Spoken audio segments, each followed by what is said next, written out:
भूतिया परिवार पार्ट 2। एक लंबा चौड़ा शहर था। शहर में लोगों की काफी भीड़ थी। रोज हजारों लोग अपने परिवार के साथ शहर में रहने आते और छोटे छोटे कमरों में घर बसाकर रहते, क्योंकि जगह की काफी कमी थी। शहर से बाहर एक पुराना खंडहर था। खंडहर में भूतों का एक परिवार रहा करता था। भूतिया मम्मी पापा और उनका एक प्यारा सा भूत बेटा।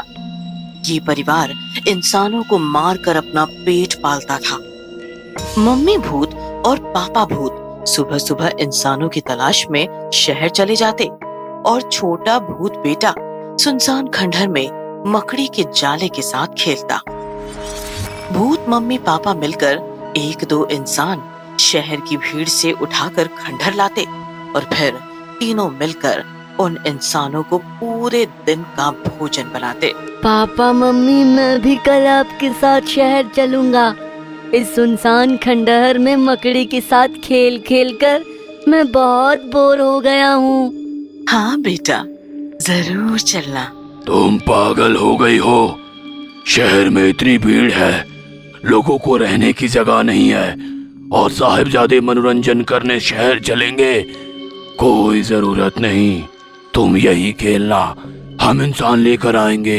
ये सुनकर भूतिया बेटा नाराज होकर भूतिया मम्मी की गोद में रोने लगा। दूसरे दिन भूतिया मम्मी पापा इंसान उठाने के लिए शहर की तरफ उड़ते उड़ते निकल गए और बेचारा भूतिया बेटा मकड़ी के साथ खेलता रहा। तुम अकेली इस खंडहर में बोर नहीं होती? मैं बहुत पक गया हूँ, शहर जाना चाहता हूँ। तभी भूतिया बेटे को बड़े बड़े मशीन्स और बुलडोजर की आवाज सुनाई दी। उसने छिप के बाहर देखा तो महाकाय मशीन्स मिलकर खंडहर को तोड़ने का काम कर रही थी। दरअसल निर्मल नाम का बिल्डर खंडहर तोड़कर वहाँ बहुत बड़ी बिल्डिंग खड़ी करना चाहता था। खंडहर की जमीन भी उसने खरीद ली थी। निर्मल अपने दोस्त के साथ मजदूरों का काम देख रहा था। शहर में बहुत भीड़ है, लोगों को रहने की जगह नहीं। यहाँ मैं बहुत बड़ी सोसाइटी खड़ी करूंगा और धीरे धीरे और बिल्डिंग्स बनाते जाऊंगा। निर्मल, पागल मत बन, बहुत बड़ा घाटे का सौदा कर रहा है तू। ये भूतिया खंडहर है, इसलिए इतने सस्ते में मिला। सोच, लोग यहाँ आने से डरते हैं, तो तेरी सोसाइटी में रहेगा कौन? मैं भूत वूत नहीं मानता।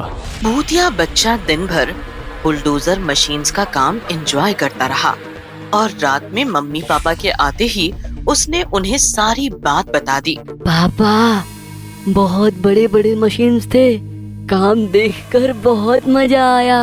वो बिल्डर पागल हो गया है, हमारा घर तोड़ रहा है।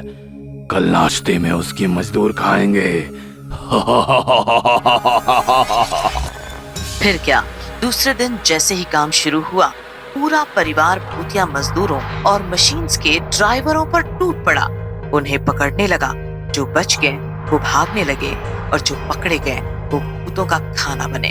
निर्मल सेठ हताश होकर सब देख रहा था। मैंने पहले भी कहा था, धोखा है, अब मैं अपने मजदूर नहीं भेजूंगा। निर्मल परेशान अपने ऑफिस में बैठा था।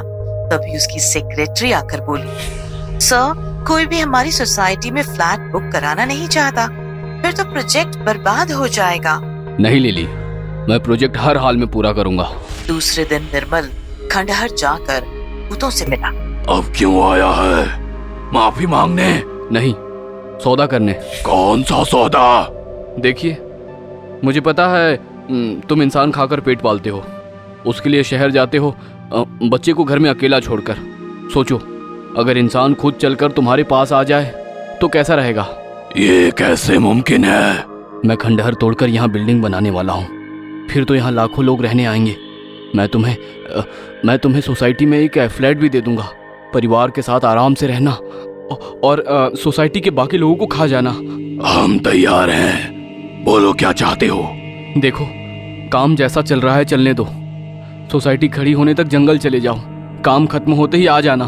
फिर क्या, भूतिया परिवार जंगल की तरफ उड़ गया और निर्मल का रुका हुआ काम शुरू हो गया। देखते देखते खंडहर की जगह एक आलीशान सोसाइटी खड़ी हो गई और निर्मल का सपना पूरा हो गया। जैसे ही भूत को खबर हुई, वो परिवार समेत पहुंच गया। निर्मल, सोसाइटी तो खाली पड़ी है। तुमने तो कहा था लोग आएंगे। इंसान है भाई, भूत नहीं। पैकिंग वैकिंग करने में टाइम लगता है, तुम चिंता मत करो। तुम्हारा फ्लैट भी रेडी है और दावत के लिए कुछ मजदूर फ्लैट में बांध कर रखे हैं। चलो तुम्हें तुम्हारा फ्लैट दिखाता हूँ। निर्मल भूतिया परिवार को लेकर एक फ्लैट के सामने आया और दरवाजा खोलकर बोला, आओ अंदर, एंजॉय। जैसे ही भूतिया परिवार अंदर गया, निर्मल ने दरवाजा बंद कर दिया। भूतों ने अंदर देखा। अंदर काफी सारे तांत्रिक मांत्रिक होम हवन कर रहे थे। भूतों को देखकर तांत्रिक भूतों पर मंत्र और भस्म की बरसात करने लगे और देखते ही देखते भूत जलने लगे। पापा, बचाओ। धोखा हुआ है। निर्मल के बच्चे।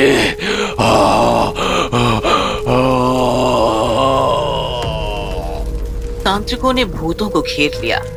मंत्र और भस्म की बरसात लगातार चलती रही और देखते ही देखते पूरा भूतिया परिवार जलकर भस्म हो गया। हमारे दिल दहला देने वाली, रूह को चीर देने वाली और कहानियां भी बाकी है, जो देखकर आपको दिन का उजियाला भी अंधेरा लगने लगेगा। आपका सुनसान जगहों से नाता टूट जाएगा और आप डर की साए में जीने लगोगे। क्या आप वो कहानियां देखने की रिस्क लेना चाहोगे? क्योंकि वह कहानियां सिर्फ मजबूत दिल वालों के लिए ही रिजर्व है। अगर आप भी अपने आप को मजबूत समझते हैं और डर का सामना करने की इच्छा रखते हैं, तो फिर हम आपको नहीं रोकेंगे। चैनल पुनटून हॉरर को सब्सक्राइब कीजिए और हर नई कहानी के साथ डर का एहसास कीजिए। डर फैलाने से नहीं, छिपाने से बढ़ता है, इसलिए डर को फैलाइए।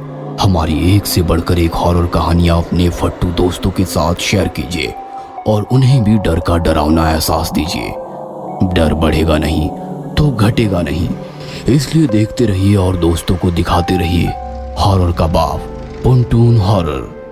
आती रहेगी जब तक हम पहुंचाएंगे आप तक भूतों की अनसुनी कहानियां। दिल थाम के बैठिए, लाइट्स बंद कीजिए, अंधेरा बढ़ाइए और डर का आनंद लीजिए। डर का अनोखा आनंद पुनटून हॉरर के संग हमारी खौफनाक कहानियां देखने के लिए जुड़े रहिए पुनटून हॉरर के साथ। चैनल को लाइक, शेयर, सब्सक्राइब और कमेंट करके हमारा हौसला बढ़ाइए, ताकि हम आपके लिए ऐसे ही और डरावनी कहानियां लाते रहे बिना किसी रुकावट के।